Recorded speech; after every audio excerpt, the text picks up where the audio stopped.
ఎప్పుడైనా టికెట్ ఇచ్చినప్పుడైనా ఈసారి నీకు ఇవ్వట్లేదనో అదనో ఇదనో కనీసం పిలిచి మరి ఎట్లా ఏం చేద్దాం ఎట్లా చేద్దాం సర్వేలో లేవనో ఉన్నారనో గెలవరనో కడియం శ్రీహరికి ఇద్దాం నీకు ఇంకోటి ఎమ్మెల్సీ ఆయన ఎమ్మెల్సీ తీసి నీకు ఇస్తామని అదైనా మాట్లాడారా?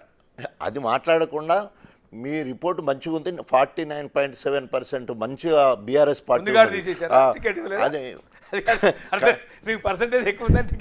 అయితే కడియం శ్రీహరి గారు వచ్చి మీటింగ్లలో చెప్తాడు అన్నట్టు బీఆర్ఎస్ పార్టీ గన్పూర్లో చాలా బాగుంది, కడియం శ్రీహరి నువ్వు పోయి అక్కడ పోటీ చేయమని నన్ను పంపిస్తే వచ్చాను. ఎందుకంటే గత 12 ఏళ్ళు 13 ఏళ్ళ నుంచి వెళ్ళి ప్రజా జీవితంలో లేడు కాబట్టి ఎందుకు వచ్చినా అని అడగకుండా ఆయనే చెప్పుకుంటాడు అన్నట్టు.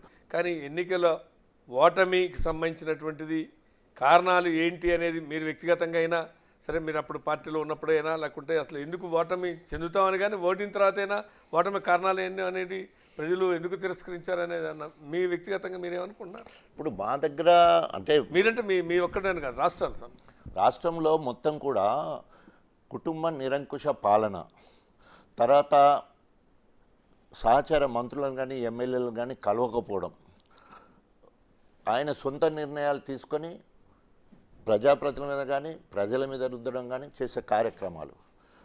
ఎక్కడ పెద్ద సెంటిమెంట్ దెబ్బ అంటే టీఆర్ఎస్ పార్టీని బీఆర్ఎస్గా మార్చినప్పుడే అయిపోయింది కదా, పార్టీ పని అయిపోయినట్టే లెక్క. బీఆర్ఎస్కి రాజీనామా చేసేంత వరకు ఏం లెసన్ నేర్పింది? మీరు కాంగ్రెస్లో ఎంతకాలం ఉన్నారు? అక్కడ 15 సంవత్సరాలు.